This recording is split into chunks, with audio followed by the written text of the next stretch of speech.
Imano nga wala na gipangayo nga travel pass ang Provincial Health Office ug bisang unsang ahensya sa probinsya. Gawas lang sa Philippine National Police nga mangayog travel authority ni atong dili afford kun authorized persons outside residence.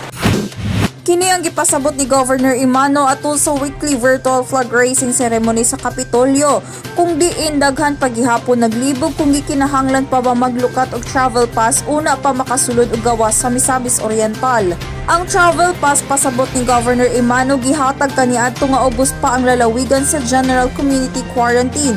Apan karon nga modified GCQ na ang Misamis Oriental, wala na travel pass ug uban pang rekisitos nga pangayoon ang checkpoints ni atong gustong musulod og gawas sa lalawigan.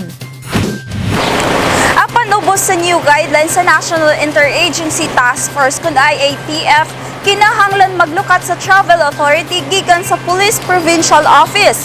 Lakip na katundunay tuyo sa Misamis Oriental.